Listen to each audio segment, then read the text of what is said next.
And now, I'd like to open up our first session, our opening plenary.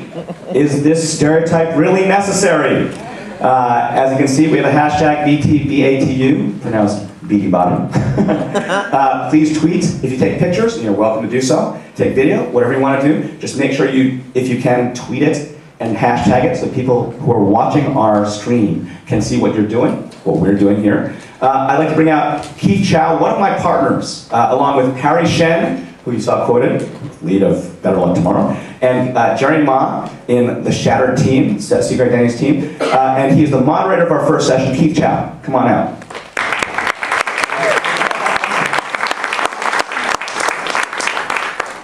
Hi everybody. I'm going to go ahead and just introduce, because I have such a rock star panel, don't want to waste any time and have them all join me up here on, I guess it's not a stage, but whatever.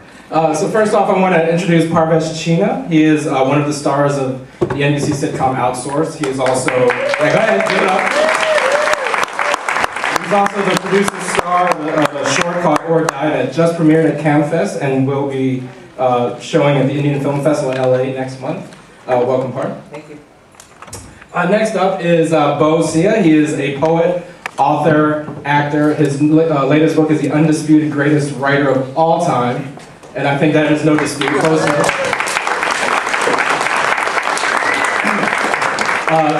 Also here is the blogger at yoisisracist.com, Mr. Andrew T., who's going to let us know whether or not this summit is racist or not.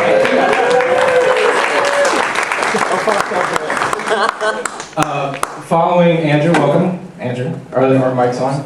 Yeah. Make sure our mics are on. Next is JT Tran. He's best known for the ABCs of Attraction, and you can follow him at the Asian Playboy on Twitter. Welcome, JT Tran.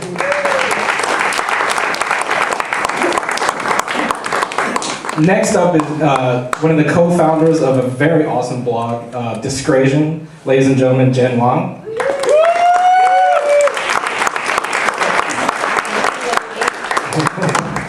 And last, and maybe least, I don't know, is a guy who wrote a little book called American Born Chinese that was nominated for some sort of world championship of basketball, I think. That's right. Yeah. Ladies and gentlemen, NBA MVP Gene Yang.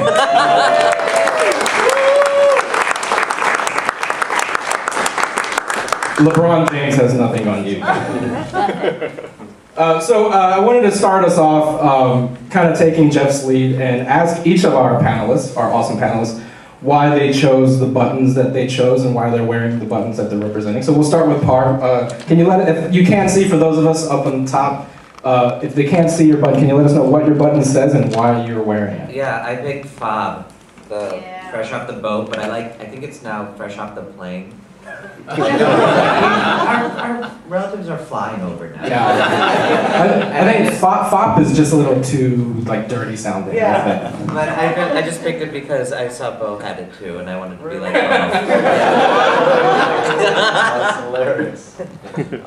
Yeah, I was first instinct, and I thought it over, and then I think the reason why I chose this button is that for me, this is probably the one that I've run from the most my entire life, trying to be the others. Andrew. Hello. Hey. I chose the thug button because I sort of assumed, you know, it would be a gangster. No, I assumed it would be the least or most used one, and wanted to see, you know, wanted to be part of either the big group or the small group. I chose geek, although it was a toss-up between player and geek. But this is where I came from because I studied all aerospace engineering, and at my core, I'm still that nerd at heart. I chose thug because Jeff told me that I should, and I just do what Jeff says. It's very thuggish of you. Right? Actually, there used to be a button. I was told there was a freak button, and that was the one I wanted. And then somehow that one got eliminated. So I think it was because you told us you wanted to be a freak, so we can't have that. Where are my freaks at? Most of us. Get your freak on. Okay, yeah, Gene? I know, right? I chose geek because like the freak button, Jeff also eliminated the stud button. Not cool, Jeff. Why are you trying to keep us down? Andrew, is that racist? I'll jump in. So, yeah. on a related note, I wanted to kind of turn this conversation on its ear a little bit, and actually, you know, and again, in the spirit of Jeff's no whining edict, I wanted us to, each of us, talk about what our favorite Asian stereotype is and why. So we'll start. Don't you think it's really stereotypical for one Asian to tell other Asians not to whine? That's true. Well, but Jeff, as Jeff has mentioned, he is the embodiment of the Asian stereotype. So we're all here for this is actually an intervention for Jeff Wang. That's why we're here. But no, seriously. Seriously, yeah, right. Well, we'll start with Andrew. What is your favorite Asian stereotype and why? Oh boy. I grew up in the Midwest actually, so I was not exposed yet to a lot of the more nuanced Asian stereotypes. I just had this sort of broad brush hammer, you know, geek, sexless nerd kind of thing. So I think moving to Southern California, one of the interesting things was the actual Asian thug subculture that exists and is real. And I think honestly, not bad drivers in the you know, stereotypical asshole bad driver sense, but in the maniac bad driver sense. The Fast and Furious sense is probably my favorite. Parv, do you want to pick up on maybe talk about what your favorite Asian stereotype is? Well, I love that the South Asians, the Indians in particular, have become the blacks of the Asians because we can really dance, guys. And you saw Kunal on Big Bang Theory, and his Bollywood dance sucked compared to mine outsourced. Because that's what I love. And it's true, I love dancing growing up, and I played into that one. I'm like, no, I am really good at moving. And I also do want to stress that the word thug is an Indian word. The thuggy, remember Indiana Jones? That was the worst. Now, think about it, that was mine. Okay, being in after school, daycare, 2nd grade, Indiana Jones in the Temple of Doom, watching that with everyone, be like, is that what you eat? Do you guys eat snakes? I'm like, yes, we do. That's my favorite. Temple of Doom is definitely a watershed moment in Asian American. I was so excited at the beginning. I'm like, oh my god, they're in India, and what are they eating? That does not look like saag paneer. Did it look like anything anyone has ever had? You know, and even the South Indians, it doesn't look like the best. No, that was a really fucked up meal. Oh, yeah, it was probably that meal that's let's fuck with the white people, you know? Don't take our food. Sorry, I was told to be raw. Yeah, it's early. Are F-bombs allowed before noon? Is that? You can handle an F-bomb in the morning. I can get an F and beat myself. Yeah. So, JT, what is your favorite Asian stereotype? Oh, wow, I've got so many. I grew up in the South, so I would get those frat boys driving by screaming Jackie Chan or something like that. Where in the South? Oh, I'm sorry. Texas. Me too. Yeah. But my favorite now, and I admit I've got the archetype for it, is Psy. I get girls screaming, Psy, whenever I'm at the club. So it's a little bit better. At least it's just not dudes screaming words at me. It's girls. So. You got the horsey dance? The horsey dance. Jen, you're also from the South. In fact, several of us are representing the South on this panel. Where are you from? I'm from Virginia. I was born in rural Virginia. That is the capital of the Confederacy, my friend. We have Beau, you're from Oklahoma? Yes. Is that right? Nice. True. And we got some Texans on the panel. Excellent. Where are you from, Gene? The Bay Area.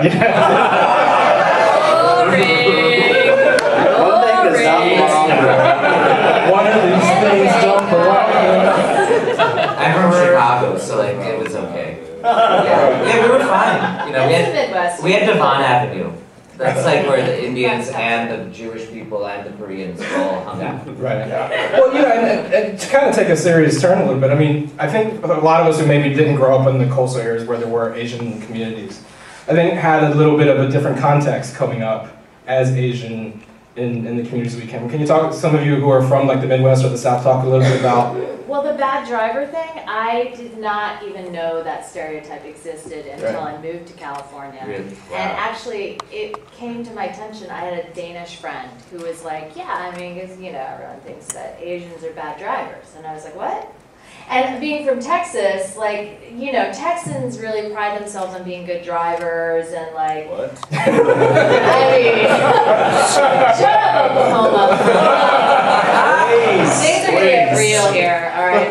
No, but I mean, we're really intense drivers. We bear down on people. We tailgate, but we think that's good.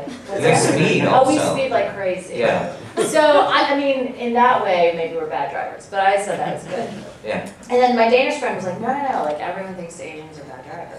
And I was like, I've never heard that before. And then it just became this conversation where she was like, she really needed to impress upon me. She's from Denmark, okay? But she was like, no, you don't understand. Like, Asians are bad drivers, okay? And I was like, we're not bad drivers. Are we bad drivers? So I had never really heard that.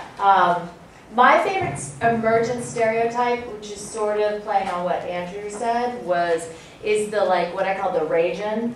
You know, like the guy who's like, you know, just like pounding alcohol and is like laughing really loud and the rest is like and it's just like, you know, like smoking and it's buff, you know, like the Cape Town reality show. That's my favorite stereotype.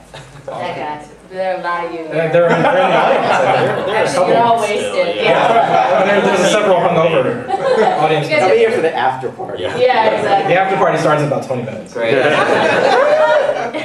So we got shit. Where in the Midwest are you from? I'm from Michigan. Oh man. Yeah. How bad was it it? was You're close to Canada, so they're that's nicer. true. I think Michigan seems bad. That's You guys gotta not be- very well. I was from Ann Arbor. Oh, so- you're fine. Oh, okay. I don't think. No, it was one of those things. Well, a couple things. The driver thing, I didn't know it until the first Thanksgiving I came back from college, and everyone would be like, well, of course, you know, you're a bad driver. I'm like, and then my dad picked me up from the airport, and I was like, holy shit. My dad is the worst. I was so disappointed in the world. I was like, oh yeah, okay, I get it. I hate that bad driver stereotype because I am actually a bad driver. And every time I make a mistake on the road, I feel like I'm letting like an entire race down. That's called so bad. That's called stereotype threat. Well, I don't make those mistakes on the road, but when somebody does, I'm like, are you Asian? Because I'm gonna hunt you down. No, but I do that with everyone. If it's like a Persian person, I'm like, stupid Persian driver. Any ethnicity, and I'll be just mad at it for being a bad driver. I'll be like, dumb white woman, get out of the way. I actually do the opposite now, where I forgive everyone except for white people. Yeah. They did invent the car. They should not drive it.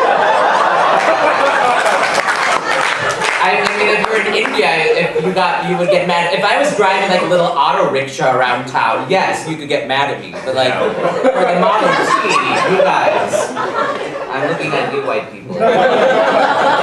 Specific white people he's talking about. Yeah. In the The other audience. thing is, I think that stereotype right comes from, I don't know if anyone has, like watching my aunt tool around Taipei in a fucking like van in just like places that you should not be able to go, not respecting any lines or signs. Yeah. I was like, okay. I get where it comes from, and I'm sure there's a generation of immigrants that had a different idea of the rule of law when it comes to traffic and whatnot. But it's gone now. I don't know. I just hope, like, you know. Well, you know, I actually look at it the other way because my, not to call out, this is all being broadcast, but my father-in-law, who's from Japan, he lives in the countryside of Japan, and when we visit him, you know, I'm literally holding on for dear life in the back of the car because he is literally swerving in and out of people in alleys, and there are cabbage patches, like 9-foot drops on either side of the road. And I don't think he's a bad driver. I think he is an awesome driver because I am alive and breathing. Yeah. And so that notion that to be able to navigate these kinds of crazy Asian back roads. pragmatism. I think makes you actually an awesome driver. Yeah, some countries believe in traffic laws and some And some countries don't. believe in prosecuting It's a Wall gesture. Street. You know, it's whatever. People believe in different things. My relatives in India told me it's because so many people, especially in India, and I can apply to all of Asia, that they grew up riding bicycles Yeah. and like kind of like driving like this, and they just figure I can do the same in my car, you know, so, knock you know, like literally bumper cars. Yeah, when I was in Vietnam, I mean, like, or pedestrian, you just walk across the street, you got these moped gangs, and you just kind of like, just walk through it, and everybody just drives around you. It's the scariest thing, right? And I remember like getting on my uncle's moped, and it's like, I said, where's the helmet? It's like, no one needs helmets here. I'm like, what? So Parv had mentioned Temple of Doom as kind of a formative movie, you know, pop culture reference that kind of defined how your peers saw you growing up. How about for you other guys? What seminal pop culture moment kind of solidified the fact that, oh crap, people don't look at me like a normal human being? We'll start with Gene. 16 Candles. Yeah, man. How many of my classmates came up to me afterwards and go, "Come on, just say what's happening, hot stuff. Just say it once." That long black Tom character, I think, haunted me for all of my teens. Yeah. I was gonna say the same He didn't haunt thing. you. He didn't haunt you. Oh, don't be like that. Yeah, it did. Just because I don't have a penis doesn't mean that stereotype didn't affect me. I approach it slightly differently. Like 16 Candles, you know, it's like John Hughes and like this outsider, like weird girl, and I was like, yeah, that's like me. And Jake Ryan was like so cute, and then there's like that nerdy Anthony Michael Hall character, and it was like, oh, that's my best friend. And then Long Duck Dong shows up, and you're like, oh my god, I'm like, that's me. That's me. And even as a girl, like I felt just the foreign aspect, like the just. I mean, he's coming for another movie. I don't know if any of you have seen it recently, but it's almost like he's in his own separate movie. And the movie's really great, and then he comes in and you're like, whoa! Yeah. And I always wanted to just like see a cut where like he's gone, because I think it would be so much better. Get on that internet. Right? What's up, internet? Yeah. Cut it for me right now. I want to see it in an hour. Well, they announce when he shows up with that gong. Gong, yeah. That's kind of like saying, okay, now we are in a different We're in a parallel universe. That's like of exactly racism. how it's like you have a movie where you're relating to people, and then you're immediately told that no, Yeah. this is who you actually are. It was, Yeah. Wait, so when you guys were in school, when you walked in the room, gongs didn't go off? No. It would be a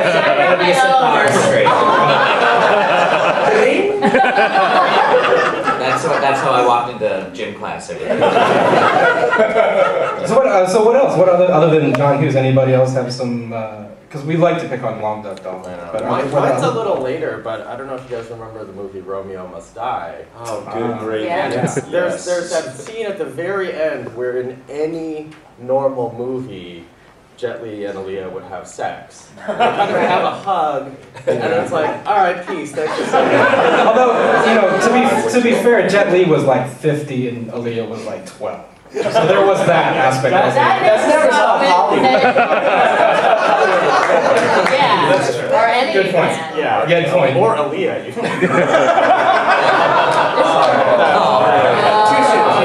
soon.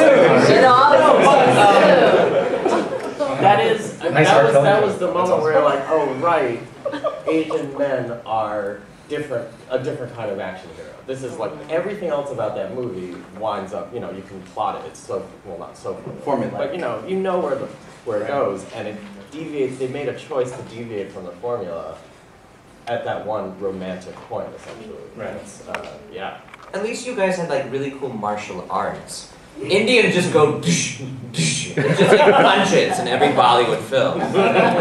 We had like nothing in American stuff. It was like the first, I just remember Ajay Naidu, who I love, do you guys remember the movie with Judge Reinhold and Fred Savage, Vice Versa?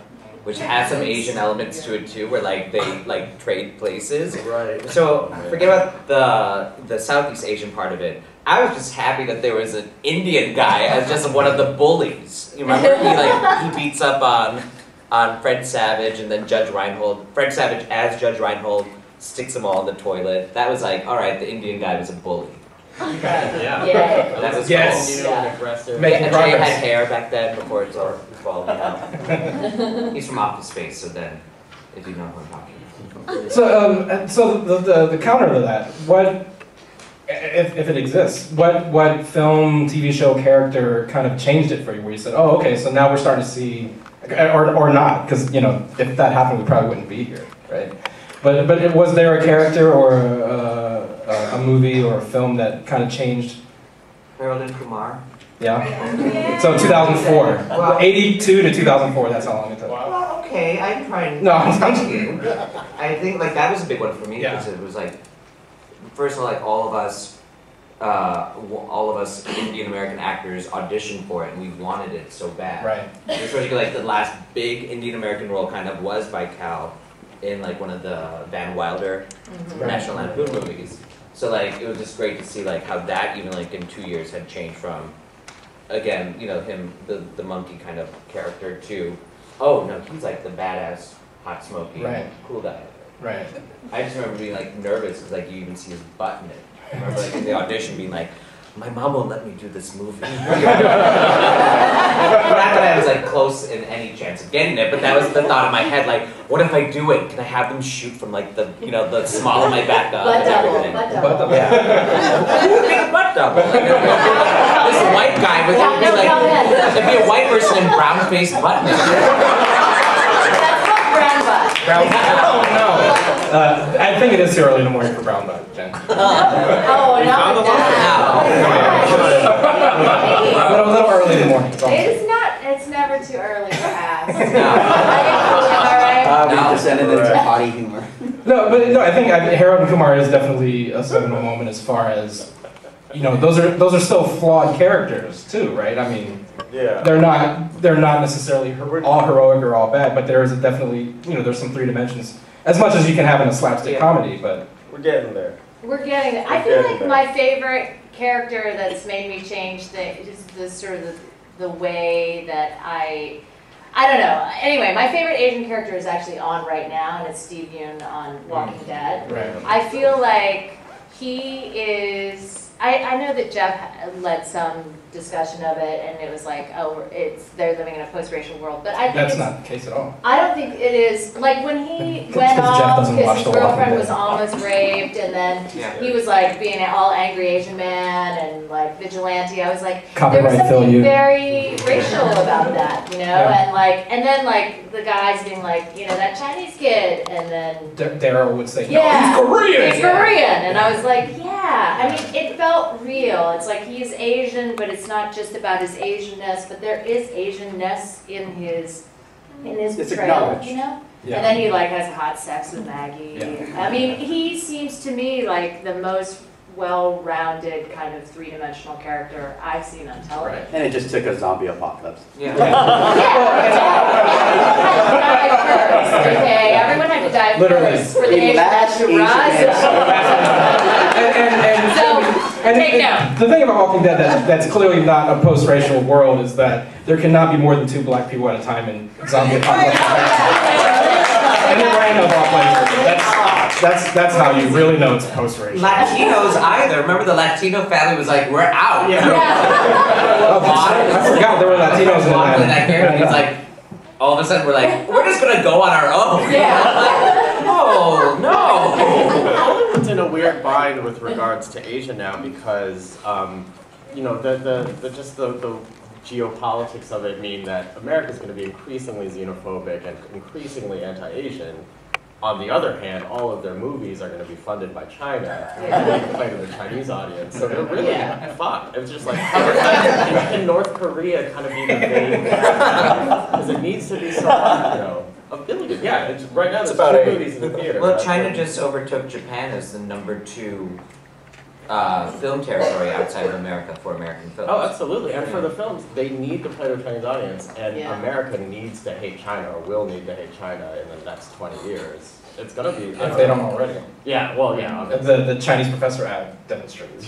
Well, they also just, in that case, it's like with Looper, they always add in like a Chinese, like an Asian woman love interest. It's like, that's the That's same original, thing. too. Very original, very. Iron Man 3, isn't it set in China? Right. Or the Well, it's fun. I think it's co-funded by a Chinese movie studio. Well, Iron Man 3 is particularly funny because the bad guy is the Mandarin. Played by my people. Yeah. But for a while, he also, Ben Kingsley, Sir Ben, wanted to be very British. You know, like his name is not Ben Kingsley, guys. Right. You know, what is it? Like, I'm not. It's Sir Ben. It's Sir Ben. Did they explain how that happens? How this dude got the name the Mandarin? I haven't seen the movie yet. Well, I hope think so. I think they took the race like element out of it. yeah, it was just a bunch He's of just a fan of Sun Tzu or something like that. And speaking of the comics, the Mandarin and Iron Man has like, is this Asian, you know, Fu Manchu guy with like all these rings and nails. So is there maybe an improvement? Here's the thing though, they had to have a discussion like, we want to use this racist character, but we can't make him too racist, but we're definitely going to use the racist Well, then character. we'll put Gandhi. Nothing's safer than Gandhi as the bad guy. Because remember, he was in if you need the ethnic guy, it's going to be Ben Kingsley. He was in Prince of Persia, remember? Yeah. Yay, Persia. Yeah. But neither is Jake Gyllenhaal. Right. So. Who's the brownest of the white lead actors? So much it should have been Jim Sturgis. Yeah. He's the Asianist of white actors. Totally. So I think what we've established is that there is a kernel of truth in all of the stereotypes that we're bitching about. So, and that said, is there such a thing as a good stereotype? And if so, what is it? Hell yes. We are smart people. And I loved, like, up until 9/11, I was looking hot. It's like, oh, we're so glad you're in our public school. You know, you're gonna raise test scores. I was really good at tests. And so, but I was really bad at homework. So I was like, oh, screw this. I'm getting an A on the test. I don't need to do participation in homework. Right. But then, like, 9/11 happened, and I'm like, they put us in the back and everything. I mean, being good, like, in the absolute, because don't you feel like they all have issues? I mean, as much as I benefited from people not kicking my ass, it kind of fucking limited my identity. You know what I mean? As much as I benefited from fucking people assuming that I knew all the answers to this physics test, even though I was stealing answers from some chunk, forgive me. But that's smart of you to steal from the smart Asians. Come on.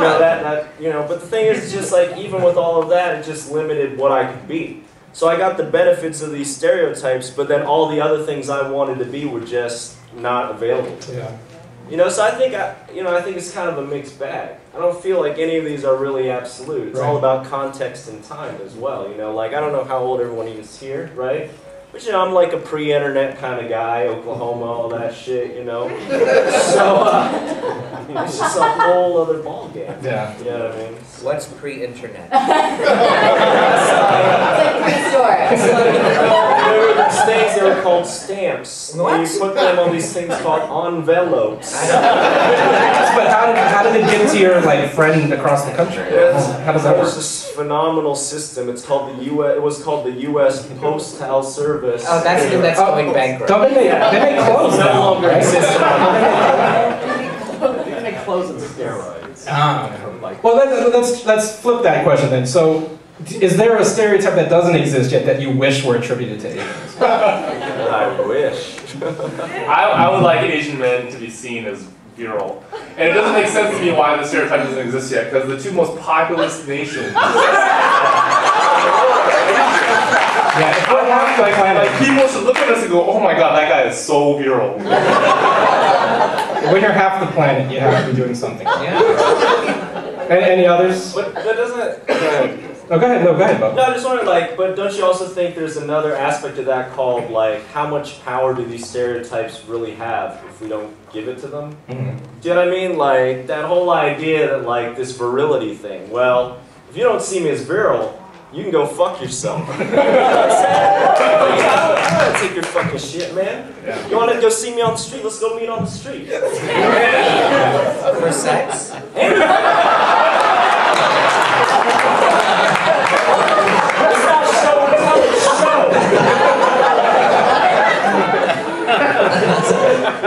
Any takers? What stereotypes do we want? I mean, like, that's the thing, is like, when you have some... Psychic. No. We have Indians have psychics. We have, yes, the astrology, star chart. You can't get married. No, I mean, like, literally, like, you know, like on some fucking alphas. Professor X. Oh, like you want the stereotype to be the Superpowers. Yeah. Like, oh my god. Yeah, buy secret identities. I mean, while you're already scared, let's just up that shit a notch. Like, I feel like for Indians it would be like, what do you like? Oh, they're drug users now. You know, like that's like a positive one.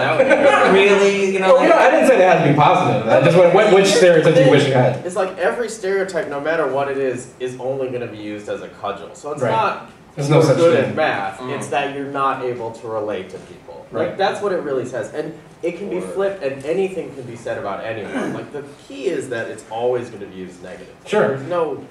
There's no good stereotype. Right. I mean, psychic means, I don't know, you're not able to talk to people. You can't be human Yeah, the other yeah, way, there's right? You always- can't hug. There's absolutely You know what I'm saying? You don't have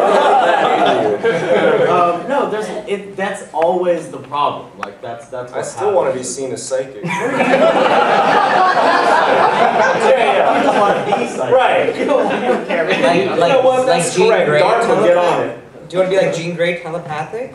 Well, kind of, but also Phoenixy. Okay, yeah. I'm gonna blow shit up, is what you're saying. You want to get to that? Whatever the level is, rising. Well, no, I think to kind of go along with what Andrew's saying is that, for example, if you're an Asian American teenager and you're playing basketball, but before Jeremy, in the pre-Jeremy Lin world, if someone called you Yao Ming, as great a player as he was, I don't think that was a compliment. Oh, Yao Ming's on the court. Like, I'm not 8 feet tall. Why are you calling me Yao Ming? So there's, I think, you're right. I mean, it's the same thing. Growing up, I got called Bruce Lee all the time, and in hindsight, I realized, oh shit, that's awesome. Yeah. But at the time, it was like, why are you calling me Bruce Lee? I'm not Bruce Lee. I know awesome. Kung Fu, but I'm not It's Bruce awesome Lee. to you now, kind of. Right. Yeah. But it's only like at the time, you know what it means. Yeah. It doesn't mean even what you're taking it to mean Right. now. It's just not. Yeah, that's not what they meant. What do white people get racist. called on? What were white people called on basketball courts? Larry Bird or who's that? Steve Nash. Yeah, I don't know. Name one South Asian. I think white people only play with other white people on the court. No. Yeah. No.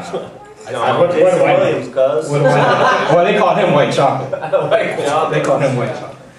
So we'll wrap it up and then we'll take some questions from the audience. But before we wrap it up, I just wanted to give each of you a chance to briefly discuss how you are subverting or shattering these stereotypes we're talking about in the line of work that you do. So we'll start with Gene. And you can maybe do a plug for Boxers and Saints that's coming out in the fall. Sure, I'd be happy to do a plug. But to be honest, I don't know if I'm subverting any stereotypes. I draw comic books. And I have a computer science degree. And you're a math teacher, right? Yeah, I teach math. And wait, you're about to Yeah, I'm a bad driver. So we'll skip Gene.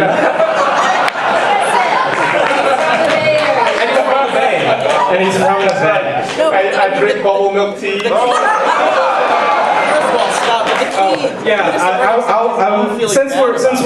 Since this is an Asians Anonymous meeting, I don't like sriracha. See? I'm turning in my Asian card as soon as this is over. So Jen, what are you doing to shatter stereotypes? What am I doing? What do you do? You got to tell us right now. What are you doing? Well, there are two things. One thing is, I always get this weird compliment that I always get this weird compliment. No, Humble, hashtag humble brag. tweet that. No, the strangest compliment that I get is that, or that Diana and I have gotten over the years, is that, you know, we're really outspoken, which is kind of disturbing because that is, like Beau was saying, you know, all these stereotypes are in context. I mean, that's like saying, because, you know, you're an Asian woman, you're not supposed to be outspoken, you know? And thank God you are. So that, I feel like, I don't feel particularly outspoken. I mean, I do feel opinionated, you know. I like to write, that kind of thing. But, I mean, yeah, so that's always weird. On a more personal level, I don't know if this is like shattering stereotypes, but, you know, I've written a little bit about Asians and depression, Asians and mental health issues, just to be a downer, and you know, and my own struggle with depression, and I think that over the 6 years that I've been doing the blog, that's one of the things that's most important to me, because you know, people of color in general, but you know, especially the Asian American community, we're not dealing with like mental health issues. There's such a stigma attached. So I've talked very openly about my own struggles, and hopefully, you know, that will become something that we can just talk about and not be scared of, and it won't be stigmatized. So, Thank you. that's my spiel. JT. Well, going off of the virile kind of archetype, I do the dating and the confidence coaching for Asian guys. And so, you know, just imagine bringing like 12 Asian guys to a club. The first thing the bouncer's thinking is like, either this is a party team or this is a triad gangster. But basically, I mean, a lot of what I deal with my clients is the internalized racism. I mean, it's all fine and well and dandy to say, oh, don't pay attention to the stereotypes, but when you grow up with it, you start to believe it. And then there's also the external factors, because sometimes people get upset when we're talking to white girls or black girls, and that happens, and people have these perceptions of us. And it's just what I have to deal with like every weekend. It's stereotypes to me is not theoretical. It's what I deal with on a daily basis because it's my job. Right. Do you just coach Asian guys? 75% of my clients are Asian. But it's open to who? Yes, Okay. yeah. Like I've had African American, Latin. No white men? Yeah, a few. Because It's a little that's different. It's racist. easier to teach them. Yeah, it's weird. Like, they're really good at having What do you have to teach them? confidence. You have the world. Enjoy. When's White History Month, Andrew? It's, White History 11 months is going well so far. So how are you I think changing the world? You know, I'm not changing the world, but I What are you think what doing? I'm trying to do is just participating just in the small time I've been writing, Yo, Is This Racist? And doing a podcast. You know, the dynamics of race in this country are very much black and white. I get called black every single day by anonymous people who don't read, you know, who I am, which is fine. But it's one of those things where, you know, I think having an Asian voice in the larger conversation about race and sort of being sensitive to, you know, where it is and our place among people of color and among, you know, American society. It's not what people hear every day, and, you know, and I think that and talking about rap music as much as I can is changing the world a little bit. Yeah, because Asians don't like hip hop. Yeah, well now, see, that's one of those things I only found out when I moved to like New York and LA. I was like, oh shit, I didn't realize this. I've been around these people the whole time. Oh man. Beau? I love your blog, man. I think that shit is powerful. I mean, when that first came out, I spent like a few days trying to figure out your ethnic background. I was like combing through the beginning of your blog. I was like, okay, who is this motherfucker? You know, I think for myself, for most of my life, like JT was saying, you know, you grow up with it, and when you're feeling powerless and you're trying to be embraced for who you are, and you feel like your identity can't be represented, you know, I really reacted to that. You know, I was very much a contrarian, right? You think I know martial arts, I don't. You think I'm smart, I'm dumb. You know, like I just went fucking reverso, right? And I think now my work regarding stereotypes and stuff is that now that I'm at a place in my life where I recognize my power and I understand that if you can't come to my house and kill me, you can't do shit. That, you know, and that's not to say that there isn't violence and stuff, and I don't prepare for the realities of that, but it's almost the idea that I know that before I die, I will not get there. But whatever I hand down will get us closer.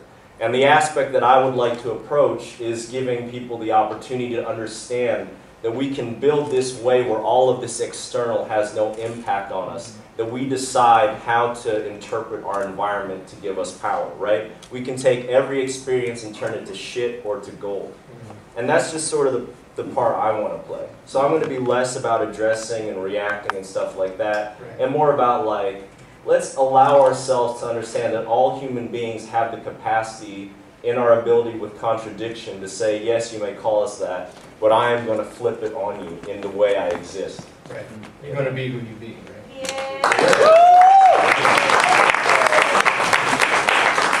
Hard? I think I'm more in the Gene category. That's why you guys are the bookend. Yeah. Bringing back all of this progress. No, well, like most of my I think my popular work that has gotten me attention as well as the money to pay my rent and pay off my student loans is a lot of accent work. Which I'm just doing versions of my dad and my gay granduncle and mixes of the two. So, did you say you're from Westford? I'm sorry. No. My granduncle's really gay. He lives in Amsterdam, married to a woman named Frederick.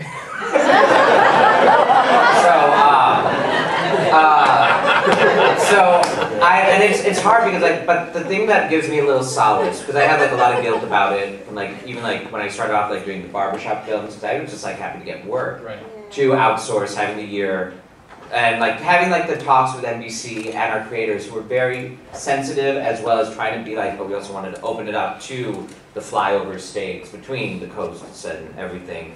So I have so much therapy, that I deal with, but I talked with Rizwan Munji, who's one of our leads, and he's like, well, someone else is going to do it anyway. The thing is that we have to really speaking from the actor side, is you do have to create. You have to support other writers, producers. When those people are behind the scenes, that's when it'll really change. So I just started, thank you for mentioning the short film, because that is where we basically, the short film, or Die, is basically Rizwan, me, Guru Singh, who was the big Hulk Seek on the show. We had a meeting with Funny or Die, and it was basically, we're the show was ending, oh, let's do some stuff with them, we have some ideas of Rizwan and I are we're all brothers or something, and it was just obviously we were Indian, but it didn't have to be about it. They're those are great, but what about Osama bin Laden's children, and oh wait, you guys are Gaddafi's kids, and you're where's Dad? And we were oh we're not Persian, we're not Libyan, So there are those kind of struggles too. So that's the film that we made. So I'm trying to the money that I get from the big media companies, I'm trying to do my own stuff. Right. That being said, I got the accent coming back in a couple more things. So, but I go back and forth. I mean, I don't view it ultimately evil as if it's a character born from India. I get mad when I'm I audition for somebody for the role of Ray, and I'm yes, I can just do my own Midwestern drawl meets gay accent, and then they're what if we make the character Palik Patel? And I'm God, why? Why? Just because I did this? That's where it's a struggle, and I talked to Jeff about Margaret Cho was a big hero for me, heroine for me, and that she's had to struggle with it, and when she plays it, when she doesn't, what to say. So I think it's a process for me. Right. Yeah. So I feel I'm selling out a bit sometimes, but I also do want to pay my rent. That's what's important, I feel to have writers, directors, producers of all colors, because it's I mean, the same thing, I wrote about this when Billy Crystal did blackface at the Oscars. It's if you had one black person making decisions, this shit wouldn't happen. It's not critical to the discussion or to the comedy or to the drama or whatever, the story ever. You'd have someone be I don't think we should do this. Yeah. Billy? It's really it's such a simple fix, and it's just it's one of those things where you look at Asians and all people of color are criminally underrepresented, not just in below the line. Below the line. It's ridiculous. But it's getting better. There's so many more writers directors, producers, let alone like it's nice to see like the makeup people, camera, you know, like the lighting grip. We were fortunate with outsourcing. We're like, oh, you know, we had South Asian first ADs and people, and they just knew how to light us well. You know, don't give us some white person shadow shit. I came from here. We need it here, you know, like it's not like the white people like, oh, angles and Nicole Kidman, look at my cheekbones. So I'm gonna, we have about 15 minutes left. I want to open it up to anyone in the audience who wants to ask questions of anyone at the table. With a microphone? Or we can have someone, if you want to talk into the mic, and preferably drop it after you ask your question. Yeah, anyone? Hands? Up there. On your right. I guess Parv is directing this now. I have good eyesight.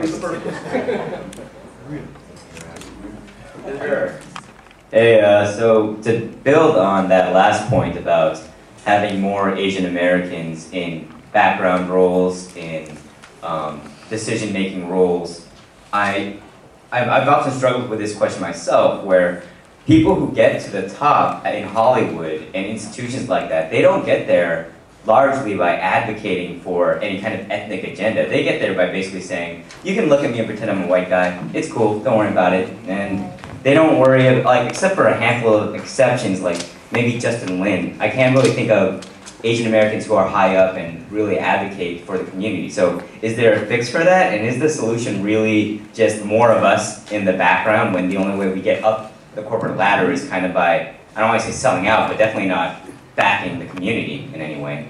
I think we need our own Tyler Perry. Yeah. There's a bit scary. Those movies would be awesome. But I mean, if we're going to be as diverse as we say we are, we're going to have everything. Yeah. We're going to have people that assimilate to the point of losing who they are. We're going to have people that reflect our grandfathers and uncles and stuff like that. Those roles that you play are real people, right? The issue really is when it's just the only option, right? But there's going to be all kinds of us. And at this point with technology and globalization, in 5 to 10 years, that issue will not be as dominant because they can't have a stranglehold on the lion's gates as like they used to. Right. You know what I'm saying? So there's also new media. Yeah. YouTube. Yeah. There's also a gentleman, I think, is like the new like head of Warner Brothers, right? Yeah, it's Asian, you know, and the guy. Well, I mean, I think the argument also is Sony was is also Asian. that those people don't primarily advocate for Yeah, I mean, Asianness or Warner Brothers still whatever. distributes The Hangover. Yeah, I mean, I think the thing is though, it's a matter of degrees, right? Like it's yes, currently the system is set up that the best way to get to the very top is to suppress all of these discussions and not have them. But at a certain point there will be, if not a critical mass, then like a representative mass. Yeah. And in the case of Asian people, that will be a critical mass. But, you know, not for everyone, and you know, we'll see how the world shakes out. But there's no silver bullet. I don't think that's a thing of like everyone, you know, taking a pact in this room to behave a different way. I That was how I was going to end the panel. That explains these pills. I think the key is, though, it's like, you know, get out there and make good work. And everyone now is in a place where you can make good work and get it out there and support it. I don't know, this sounds impossibly bland now that I'm saying it out loud, like it was in my head, like, it sounded conventional, but, you know, it really is, it's gonna happen, is the thing. Like, it is inevitable. If nothing else, because all of America's debt is in the hands of Thank God for that, right? No, well, it's also like content producing has totally changed. Yeah. I mean, we're not just, it's not like the big machine of Hollywood and you have to go through it. I mean, you can do web series or like what Parvesh is doing, you know, taking the money that he makes from The Man and making his own stuff. One movie just got kickstarted. Yeah, I mean, Kickstarter, I mean, I was on a panel with Freddie Wong and like everybody was there to see Freddie Wong and nobody was there to see me. But he is so huge and he just, you know, just started doing this stuff at USC and, you know, he makes these incredible short films with like explosions and he gets, you know, Eliza Dushku and famous actors to be in his stuff. And he just did it himself, you know, with his friends. And he's been approached by a bunch of like different people who want to like set him up with a deal, and he's just started his own production company, you know, and I think the sort of the barriers to entry are kind of, it's just a different thing. It's not like you got to knock on the gates of Paramount now to like break into Hollywood, you know. I think. I mean, like YouTube when it came out, what the 05 was really a game changer. Yeah, that didn't exist when we were coming up. There was no and way it's a huge, and also a game changer for Asians. Yeah, that's what I mean. Think about the right. people who are popular on there. You know, Ryan Higa, Kev Jumba, all those guys. Like they're. That's actually the next Asian stereotype, right? Talking into the camera. Yeah, well, I think it was always an Asian stereotype, talking to the camera. Do we have another question over here? Up here. I'm wondering. The whole world. Thank you. I'm just wondering if anyone on the panel has generational exchanges with your parents. You know, you go to them with these perplexing questions. Did you experience this? How were you able to respond to it? And how do you feel that I can strike back now? Wait, what's the question? Like. You think we have much better relationships with our parents, I think.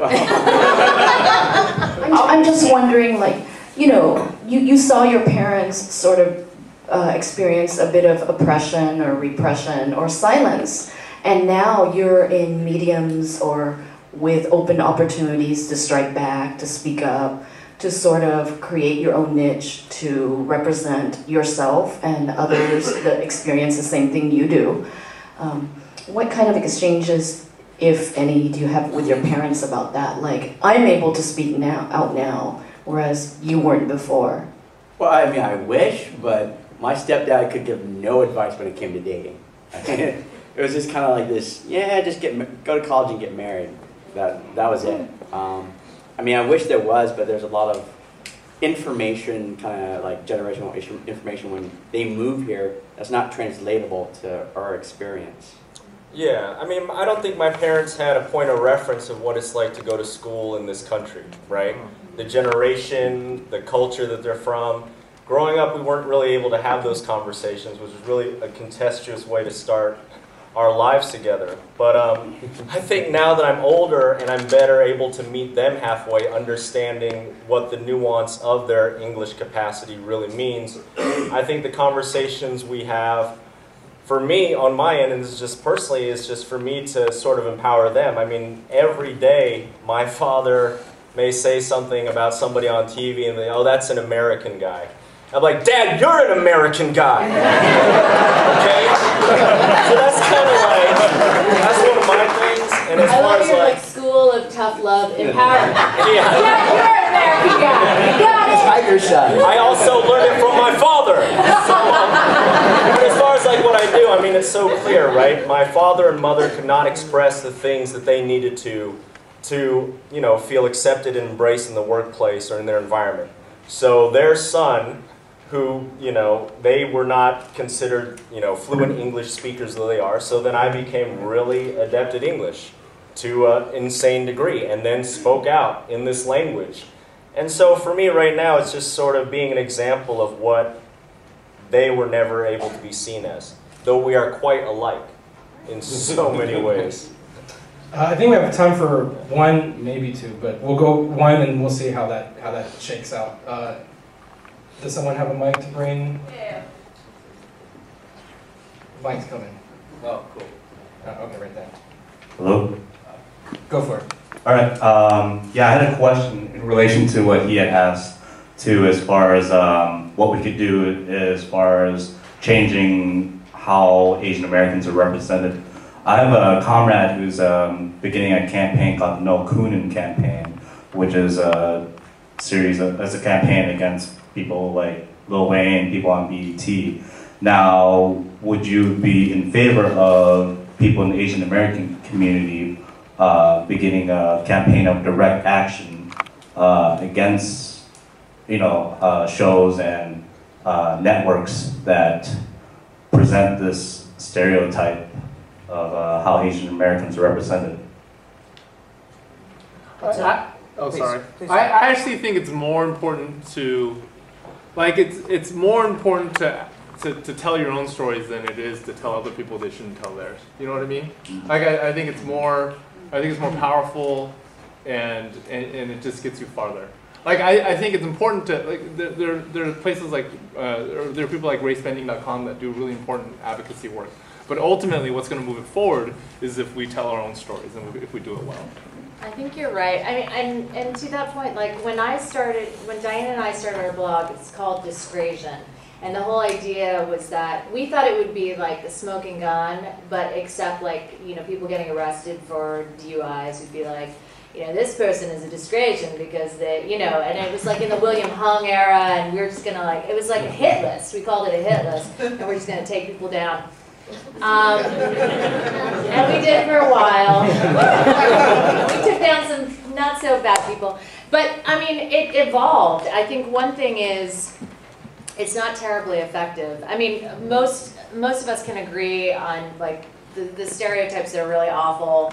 But, you know, I think what other people have said, like, there's room for everything. And if you really want to move forward, I think it's really about kind of establishing your own voice or pushing forward a narrative that no one's ever heard, you know, rather than just like, oh God, that character. I mean, after 6 years of doing this, like, I can't even get it up for some of this. I am not offended half the time because I'm like, you know, it's like, I don't have time for that shit. You know, it's like, let's just do something else. I think it's sort of like gay marriage, where a lot of, you know, the stereotypes of gay people were offensive to some, but it gets to a certain point of critical mass where America just starts accepting that there is gay marriage and there are gay people.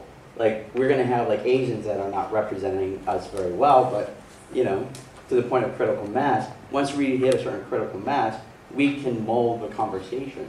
I mean, so the other stereotype of Asians is like Asians hating on other Asians. We're not really at the point where there are enough Asians. That's not a stereotype. I don't think there's enough Asians in Hollywood right now for us to tear down or you know, everyone else. Yeah, I will just say as a counterpoint that I am down with no coon. And I think that, you know, to the point though that, like, you realize, you don't lose sight of the real, for the sake of vernacular, we'll say enemy. You know, the real enemy in this case is not, you know, an actor taking a role or even like an Asian writer having to do something to, like, it's really just, you know, the cumulative, like, audience and the network heads and the, you know, the people in power who are, you know, greenlighting this stuff. I mean, the thing is, like, don't tear people down who are just trying to survive or tell a story somehow. Food on the table. Yeah, exactly. But I don't think you have to put up with it. You can say this role is, you know, I wrote about, you know, Matthew Moy in Two Broke Girls. I don't think he personally is a bad dude. He might be, I don't know. But the, you know, the role is indisputably revolting. And I think it's, you know, okay to make that clear. So I think we're going to let Andrew have the last word. I want to thank my panel, Gene Yang. Make sure you get Boxes and Stains out in the stores in the fall, by Jen Wang, find her at DISGRASIAN.com. JT Tran, ABCs of Attraction. What is your website? ABCsOfAttraction.com. All right. Andrew T. Yo, is this racist.com. Beau Sia, his book is out in stores now. The Undisputed Greatest Record of all time. Parvez Chena, catch him in Or Guy. It just had its West Coast premiere, but it's going to be at the Indian Film Festival in April. Thank you, everybody.